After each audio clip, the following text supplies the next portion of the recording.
Hello, welcome back to the channel, and this is a channel where we give you reviews, playthroughs, unboxings. We generally like to talk a lot of bollocks about tabletop gaming in general, and in this video we're going to be continuing our inane itinerary through the Board Game Geek top 100 games. We're going to be giving you a couple of sentences at the very most about what the game's about, and then we'll give you a bonus sentence as to whether or not it warrants its place on this rather preposterous list of the best games of all time, right? So if you're new here, consider subscribing to this channel, hit the like button, all that YouTube bullshit, and we'll see you after this.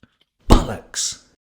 So number 59 on the Board Game Geek Top 100 board games of all time is a game called Frosthaven. This is a sequel to the massively successful Gloomhaven. I haven't played Frosthaven. I imagine that it's just Gloomhaven, but with a little bit of snow chucked in the box. The question I always ask myself is, do I want to spend yet another 100 fucking hours playing through a campaign that is going to be largely the same as something I've played before? I know all you Frosthaven, Gloomhaven fans are going to be saying, well, it's different, isn't it, because X, Y, Z, right? But I don't need another 10,000 kilogram box weighing down my calyx, right? So for that reason, no. So number 58 on the Board Game Geek Top 100 is Friedman Freeze's Power Grid. Lo and behold, we actually do enjoy this game. It's a train game in its essence, but for some bizarre reason, he's decided to go with generate electricity through cables. You can be placing these little houses out onto different cities to connect them together, and then you'll be engaging in an auction system that allows you to power these cities, right? It's a fascinating game, yeah? It looks a bit crap. It's just a board with some cities on it and a bag full of houses, but the auction mechanism is utterly compelling, and Power Grid is the best train game that isn't actually a fucking train game. So number 57 is a game called Sulking the Mayan Calendar. I remember when this first came out, everyone was losing their shit about the supposedly gimmicky cogs on the board, but it turns out that they're actually quite useful. You're going to be putting your worker out onto one of these cogs. The cogs are going to move throughout the game, and you'll just be deciding when you're going to take your worker off of the cog to gain a certain reward, yeah? I love Sulking the Mayan Calendar. Not everybody's cup of tea, because it's just a bunch of tracks and stuff, and I suppose even the cogs end up being like a track of some sort, don't they? But it's just something about the way the game looks and the way it all ties together. It's one of them games that continues to give you rewards all the time, right? So Sulking the Mayan Calendar, it's not just a fucking gimmick, right? I know a lot of board games these days come with gimmicks, but this one, it's actually a useful gimmick. Number 56 is a Vital Lacerda game called Lisboa. I've never played this. I've never been able to justify spending over 100 quid on this, but this is something to do with the rebuilding of Lisbon after it was destroyed in a fire or something, or maybe it's a flood or something like that, I don't know. But I can imagine what this game is like. It's probably a typical Lacerda game where the actual core actions are really, really simple, and then you just branch off into some mental flow diagram that makes the game even more complicated, right? If somebody wants to give me a copy of Lisboa, I will gladly play it, but it's one of them really expensive deluxeified sorts of games that we just can't ever seem to afford. Number 55 is another game that we haven't played. It's Maracaibo. This is designed by the now quite fashionable designer Alexander Pfister.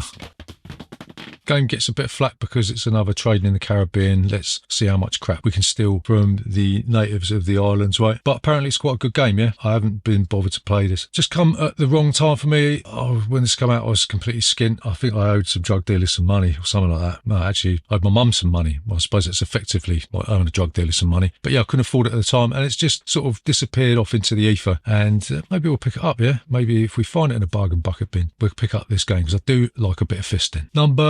Where's it fucking gone? Hang on, come back, you fuck. Right, number 54 is a game by Ryan Lockett, is Sleeping God. So this is the unofficial, is it the official sequel or the unofficial sequel to Above and Below, or something like that? It's a sort of game where you get a book that's spiral bound, and you'll be using that as the board, and you'll be going to different locations doing stuff, and it's a story driven game, right? We've played a little bit of this. We haven't played a lot of it because A, we got a little bit bored, if truth be told, and B, you need the same group to come back week in, week out, otherwise it sort of gets lost on people, right? That's one of the downfalls of these types of games, not this game per se. Games like that is that you need the same sort of people. We have got it. We will complete it one day. I don't know, maybe if I live to 190, which I'm planning on doing, by the way. I'm actually plotting to annoy you and your liberal friends for the next 100 years or so, for the next 150 something years. But yeah, Sleeping Gods, apparently it's pretty good. We haven't played enough of it to warrant a valid opinion. banging, right? Number 53 is a game called Mansions of Mad. This is the second edition of this game. We had the first one. We thought it was complete and utter shit, so we got rid of it. And we thought, well, give the second one a go. And we thought that was complete and utter dog shit as well, right? Because it came with an app, and basically the app did most of the work for you, and it didn't really feel like you were playing a game at all. It felt like you were playing a video game with a board, right? And the game was just really simple. It was just move and do something, move and do something. And I got bored out of my brains, and I thought, well, rather than keep hold of a game I'm not going to play, I'd rather sell it for 70 quid and buy a crate of Stella. Number 52 is a game called Kanban EV, right? I don't know what the EV stands for. Probably something to do with a vagina or something like that. I don't know. We've got the original Kanban up there, which we haven't played it. Every time I get it out of the box, I plan to play it every week, and I look at the rulebook and think, fuck this, I can't be bothered. This is a deluxeified version of Kanban. Kanban sees you take on the role of somebody who works for a megalomaniac in a car factory, and you'll be trying to avoid the megalomaniac, and you'll be trying to produce cars at the same time, right? It's quite a complex game. I know some of you lot at the back are going to be saying, well, it's not that complex, but to me it is, which is why we haven't played it. It's still on the shelf, right? 51 is Pandemic Legacy Season 2. We've got the Season 1, but I'm not going to keep repeating myself, right? So get it into your head now, right? It's a story-driven game that needs the same amount of people every time you play it, right?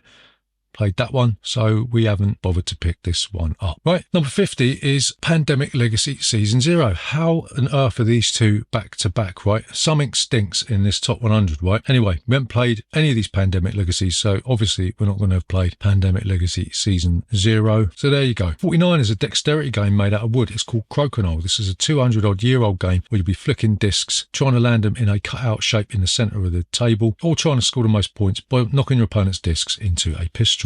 It's a fantastic game, one of our favourite dexterity games of all time. It's recently been superseded in our estimation by a game called Karuka, which probably isn't on this list, but it probably should be. But I'm wondering if Crokinole is on here for posterity, whatever that means. 48 is another game by Lacerda. It's on Mars. We haven't played it. It's probably exactly the same as all his other games, like we've just said. And to be honest, I'm sort of bored with Vital Lacerda games, because once you've peeled away all the themeless layers, then they just tend to be sort of the same sort of thing, overtly complicated once you get stuck in. And whilst that might suit some people, doesn't suit people like me. Number 47 is a game called Agricola. This is Uwe Rosenberg's breakout hit. It was number 1 on the Board Game Geek Top 100 many years ago. And it's where you take hold of a small holding and you're trying not to starve to death. It's an absolutely fantastic game. The original version does cater up to 5 players. The revised edition that's further down this list, which for some batshit crazy reason only supports 4. So I would advise you get the original version if you can. And if you get this, you're going to want to get the All Creatures Great and Small expansion. It's got nothing to do with that really awful 80s vet comedy, but it has got everything to do with making this game even better than it already is. Number 40, oh, so it's fucked. Number 46 is a game called Cascadia. We haven't played this. I want to play it. I'm desperate to play this game just to see what all the hype is about and then tear it a new arsehole. It's really expensive in the UK. Well, not really expensive, but it's more than I'm willing to pay. Because if I go to Germany, it's only going to cost me 21 euros, which is still a shitload of money in my opinion. But some people like this game, some people hate this game, and it will be interesting to dissect this one and give you my regarded opinion as to whether it is good or not. Number 45 is a game called Anachrony. This is a game that is to do with time travelling. It's got a really neat mechanism where you can borrow resources from the future, and when you get into the future, you will have to pay them back. All the while, you know that the world is going to end at a certain point, and you'll just be scrambling around trying to make your end of the world experience a lot better than it would be. I used to like this game. I used to really like it, but then over time it's lost its appeal. I've explored every little bit it's got, and it just gets to be a little bit of a drag, you know. Plus it only plays up to 4 players, so it's very difficult to get it to the table in our house. But yeah, we still got it because nobody wants to take it off our hands, and one day in the future I'll be jettisoning it off into outer space. Number 44 on this list is a game by Eric M. Lang. It's Blood Rage, right? Really do enjoy Blood Rage. It's a Viking themed game where you'll be putting dudes on a map, playing cards to complete quests to give you victory points, right? It's got some fantastic miniatures, some fantastic monster abilities. It plays in exactly the right time that you want to play a game like this. And there's a bit of cutthroat nature, there's battles and fights and upgrades and all sorts of stuff. It's just a super duper game, and the only thing that brings us down is Eric M. Lang himself. I'm sure he's a really nice gentleman, but he sort of soiled himself with some of his Twitter rants, right? But that's for another day. So number 43 on this list is the successor to Agricola. It's Caverna the Cave Farmers. This takes the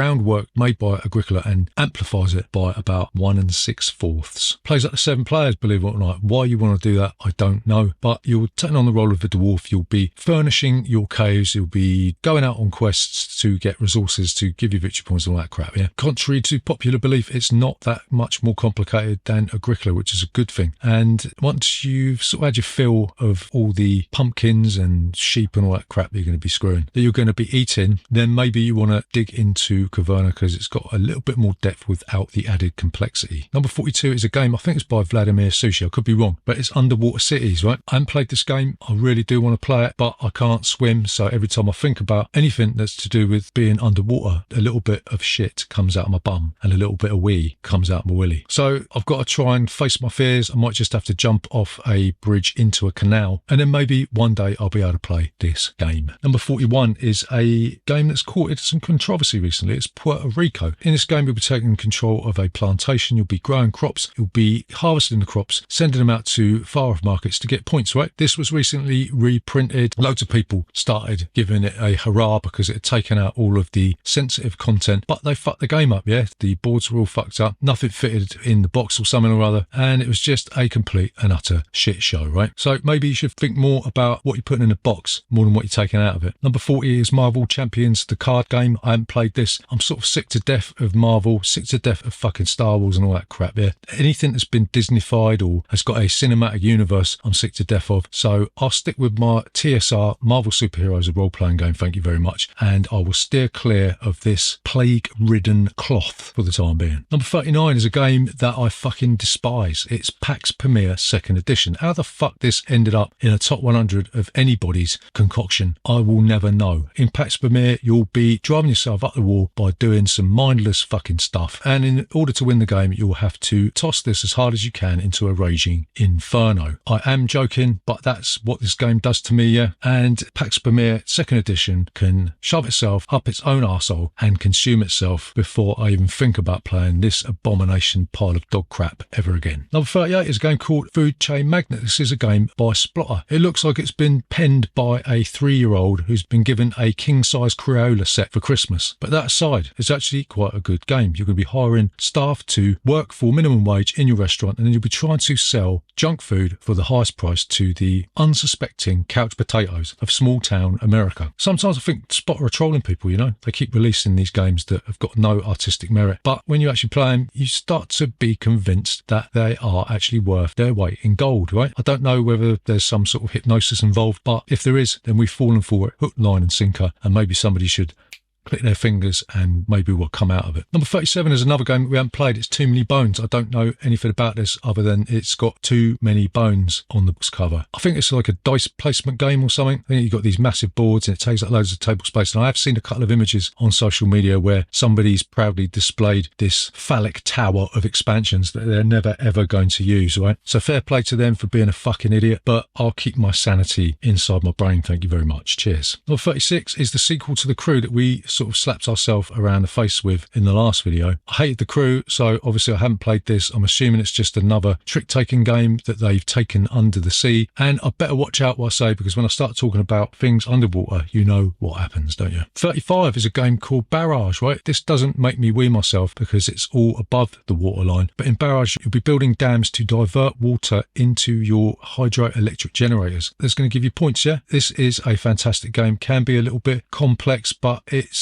one of the rare occasions where a Euro game actually blends well with its theme and its mechanics, right? So yeah, it's well worth a look if you like those dry Euro games. Do you see what I did there? Number 34 is Viticulture, the Essentials Edition, right? This is a version of Viticulture, which is a winemaking worker placement game, and it strips out all the useless and meaningless bullshit that was in the original versions of this and Tuscany, I think. No, not Tuscany. And it just gives you the bare bones stuff that you're going to need to play the game, yeah? You'll be moving through spring, summer, autumn and winter, growing wines, flogging them off to these rich fuckers, trying to make money, and yeah, it's just a fantastic game. It's one of those sort of games that is quite leisurely. It's not taxing or demanding in rules or mechanics, and you could just sit back and just feel like you're pissed out your face sort of thing. Number 33 is a game called Mage Knight, right? This is our favourite solo game ever made. In Mage Knight, you'll be taking on the role of a Mage Knight. You'll be wandering around the landscape, you'll be sacking mage towers, you'll be taking on different enemies, and then you'll be going to the city to try and do that over. It's a deck building game, it's an exploration game, it's a leveling up game. It changes every time we play it. We've had it since the day it come out, and it's just so broad, so vast, so rich in what it offers you. It's just a no-brainer. If you haven't played Mage Knight, then if there's one game on this top 100 you should play, it should be this. Number 32 is Great Western Trail. This is another game by Alexander Pfister. In this game you'll be taking on the role of ranchers, guiding cattle around a map, moving to different locations and taking the action that's on the tile in the location that you go to. There's a railroad track at the top which gives you extra options, and you'll be trying to flog the cattle cards in your hand to unsuspecting buyers, right? Yeah, it's alright. I enjoy this game quite a bit. It's a bit overhyped for what it is. I wouldn't say that it's absolutely fantastic, but it's a bog standard Euro game with a little bit of a twist, which is why we find it a little bit more interesting than some of the others. Number 31 is Everdell. This is a card-driven game where you'll be placing your workers out on the board to take actions, playing cards that's going to give you actions as well, building up your tableau with these cutesy little woodland creatures, and you get the bonus of having a big fuck-off cardboard tree in the middle of the fucking table, right? What more could a grown adult want? Everdell is fine. I'm sure that a lot of its reputation is carried by the theming. A lot of people want to live out their Sylvanian family's incest fantasy, and I suppose this game sort of partially allows you to do that. It's okay. I'm not going to masturbate over this game too much, but yeah, it's an average game, right? So number 30 on this list is a game called All He Owns. In All He Owns, you'll be doing a variety of things. You'll be moving your dudes around the map, collecting cheese and stuff. You'll be reaching into your bag to pull out your workers, placing them on a map. You might send them off permanently to sit in a chapel or something, yeah? This game uses the same artwork as Trois in it's like a medieval Bayeux tapestry style. It's a super duper bag building game, yeah? Get the deluxeified components, it makes the game easier to handle, and All He Owns is a super fantastic game. So I think we're going to leave it there because my kids are going to come home from school in any second now. They're going to burst through the door and kick over my camera and demand to have their fish fingers, chips and beans for the 7th day in a row. Tell us what you think of our opinions of these games so far. Are you upset with my critique of Everdell? Has my analysis of Pax Pamir given you a new set of hemorrhoids to deal with? Tell me in the comments below and I will gladly send you some anusol for your trouble. So there you go. That's number 60 down to 30. We're going to come back probably with the final bit. I don't know, I might do 20 more and then 10 because I am feeling a little bit knackered. But if I could find some amphetamine sulfate, maybe we'll crack it all off in one go, right? So there you go. Remember, if you're new here, consider subscribing to this channel, right? Hit the like button, all that YouTube bullshit.